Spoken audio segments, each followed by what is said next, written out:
Sleep Hacking with London Real, brought to you by Bulletproof. Learn how to hack your sleep. You're here to give an award. It's a Sam Adams Award, and it's going to Private Manning. Is that right? And that same award went to Edward Snowden last year? That's correct. That's what we went to Russia to deliver. It's Sam Adams Associates is a group of a lot of former CIA and Intel professionals who want to recognize acts of courage in the intelligence community. And they've made a point of always delivering this award in person to the extent possible. And that's why we ended up going to Russia last year.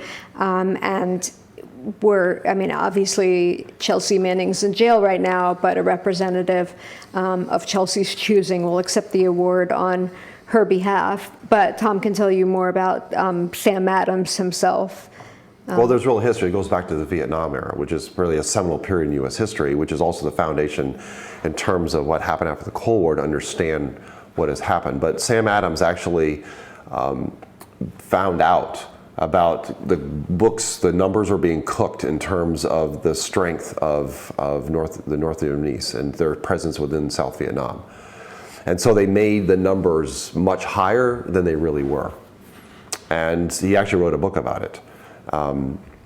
And the Sam Adams Associates Integrity Intelligence Award is a tribute really to Sam Adams. And why Professor Manning getting that award this year, as opposed to a previous year? Because in previous years, unfortunately, because of the court-martial that was ongoing, he had not confessed to being a source for WikiLeaks. So to give him an award for that would have undermined that defense. But now that he has gone public about giving information to WikiLeaks and why he did it, it's safe. And now that the court-martial is over, it's safe. It's not going to jeopardize him or it's not going to hurt him legally or personally to do that. What is the state of union of WikiLeaks? What are they doing these days? What else can they do, and what are they planning to do? I don't hear about them as much as I used to. I know they do a lot of things behind the scenes. I didn't know how much they were involved with Snowden.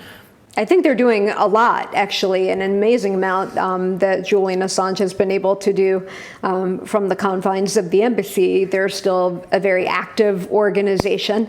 I think they will soon be launching an amazing search tool. I can't get into that further. You guys went and saw him this week? Are you seeing him this week? We saw him while we were here because he is a prior recipient. Tom and I are both prior recipients. Annie Michon, who you know is a prior recipient. So we all try to gather once a year to the extent possible. When we went to Russia, it was myself and Tom, Ray McGovern, and Colleen Rowley, also a recipient. So we try to gather just for solidarity and to see each other. People are from around the world. But I think WikiLeaks is a strong organization and continues to make very important disclosures and will continue to do that. And certainly that model, Bradley Manning was the first whistleblower to engage in a large-scale digital so-called leak or disclosure of massive amounts of information.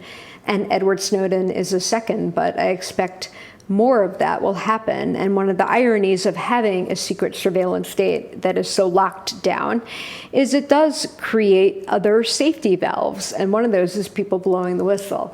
And while it may be counterintuitive, if the government really cared about stopping leaks, it would give whistleblowers meaningful protection rather than denying that protection to the very category of whistleblower you would most want to hear from, which are the people in national security and intelligence who have been engaged in the biggest scandals of the last decade, namely torture and secret surveillance.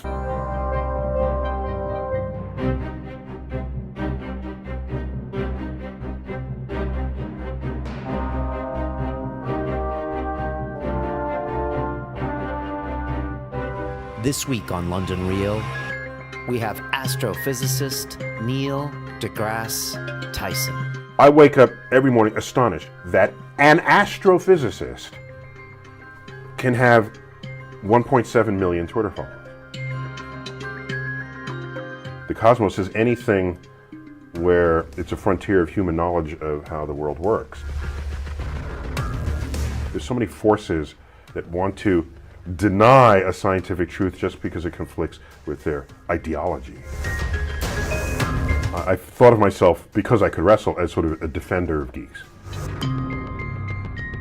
There is no teacher in any time in my life, from kindergarten through 12th grade and beyond, who ever would have said, he'll go far.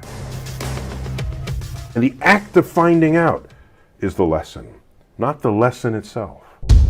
On Sunday, London Real presents Neil deGrasse Tyson, Cosmos. I'm happy to report that there's an appetite for the cosmos out there.